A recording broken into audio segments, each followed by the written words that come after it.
Yep. He went viral on TikTok with cover songs of Zach Bryan and Tyler Childers, gaining well over 2 million followers and already has 1.5 million followers on Instagram. His big breakthrough came with the song A Lot More Free.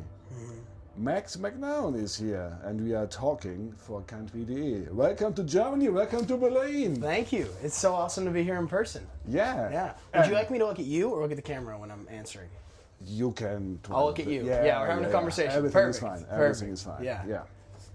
Welcome to Berlin. It's your first time in Berlin. It is. And it's your first time outside of the US, I guess. Ever, yes. Yes, really? Across the pond, yeah. And first time in Europe in general. And how was the journey?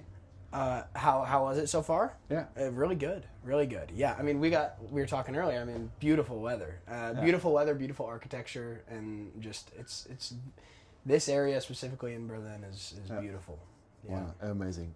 Before we talk about your new album, Night Diving, let's talk about you for a moment. You are 23 years old. 23, that's right. And started playing guitar intensively only about 2.5 years ago. Just about, yep. You used to do street music in California.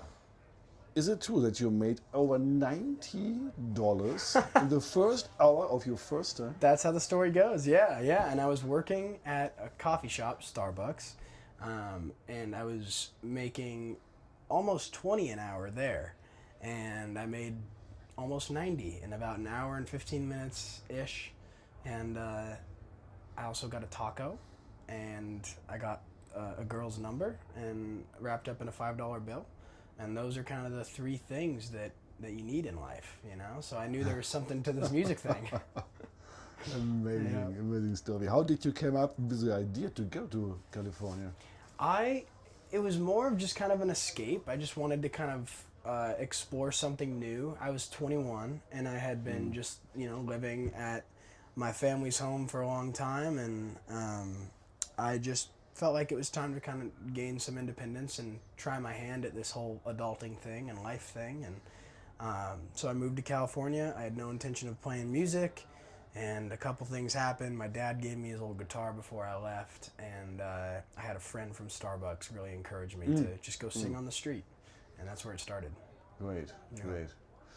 You uploaded many videos on TikTok. That's right. Where you met girls you didn't know through an internet platform. And among some covers, played your own songs for them? I did. I snuck them in there. Yeah, it started out with covers, and then I kind of replaced the covers with originals and did the same thing, and grew them like that. And the girls broke down in tears, one after the other. Those videos went viral. Yeah, they went viral and clicked millions of times. How did you come up with the idea, and what did it to you? I had a good friend of mine, and he was getting shipped off on deployment in the Navy, the U.S. Navy, and he was about to go on his first deployment to Japan, and one of our final conversations was just about business and the music business and kind of maybe some ideas that I could use to kind of grow, because I was posting a lot of videos sitting in front of the camera and just singing, and it just wasn't working out very well. And so he thought of the idea of going on Omegle and getting reaction videos, and that first song I wrote started to bring people to tears, and I knew that there was something special there, and then I posted those videos, and that is what kind of started everything. And my daughter is 16, and showing her the TikTok videos. Yeah. And she's the whole day she's smiling. And she's so happy. I love it. And you touched all these people in a way I love it.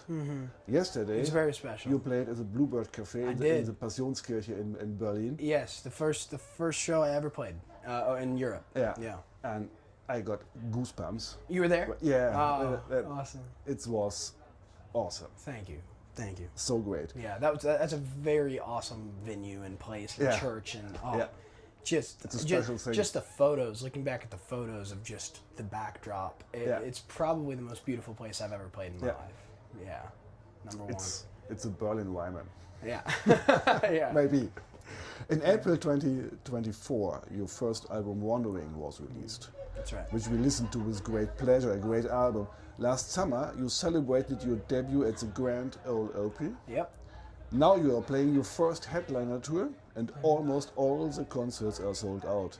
You are playing at the biggest country music festival in Europe, and coming on a big European tour in winter with a concert in Hamburg. That's right. What's going on, Max? People are enjoying the music. They're relating. And that's a very, very special thing to feel. I was just thinking about it earlier. Like, every time we put up a show, I never believe in myself. I'm always like, there's no way people are going to actually buy tickets to this. Like, I'm still in that phase where it's like, to me and to like my group of people that I surround myself with, like, I'm just Max, you know, and in my mind that is probably never going to change. And so to see so many people buying tickets and these shows getting sold out is so surreal, and I haven't fully wrapped my head around it. So the European shows, I'm super excited to see how those sell. How do you manage not to let success go to your head and stay grounded and true to your style? I think staying grounded is just the most important thing. I mean, growing in music is one thing, but staying grounded that's protecting yourself and your life, and it provides longevity in the career. I think the way that I stay grounded is to have people surrounding me that love me and really want what's best for me and have been there for a long time. So I have my uncle who manages me, and he's always there, and my brother travels with me everywhere we go, and my brother's road managing, and my girlfriend is helping me with social media, and just all the people that are involved want what's best for me, not just what I can provide them and have them gain from. And so that is the number one thing that you need to keep in mind, because in the business there's a lot of people that will come in after the fact, and as you get bigger and bigger, people will swoop in and try to kind of take over and be like, well, I can take you to the next level, but really they just want themselves to go there, you know. And one step after another. Yes, exactly. Yeah, one thing at a time. Max, yesterday you played at the Bluebird Cafe in the Berlin Church together with Daja, Isaac Gibson from 49 Winchester, Charlie Walsham. Yep. How was your first gig in front of a German audience in Berlin? It was pretty awesome. It was like it was unique. I was told by a lot of people that German crowds are very respectful, and they'll listen and they'll be attentive, but they will give you way more energy than U.S. crowds after, when they're clapping and when they're cheering, and that was true. I mean, like, I would play a whole song, and somehow, like, I've played a couple of shows where silence is a bad thing, and like when people aren't singing, it's scary because you think that they don't like it or they don't love it. I didn't get that feeling at all at the Bluebird. It was you could tell that they were just listening to the words, to the story you're trying to tell. And I remember I played, I mean, you were there. The cheers in between every song were awesome, and then I sang a lot more free. And the cheers were so loud and so long, and I just had to take it in. It was incredible. And when you are singing, you can hear a needle falling down. Yes, exactly. So quiet. And what we love is we love your music. You bring us your music and your stories. And Tim, yesterday in the Bluebird Cafe, you dropped out a new song.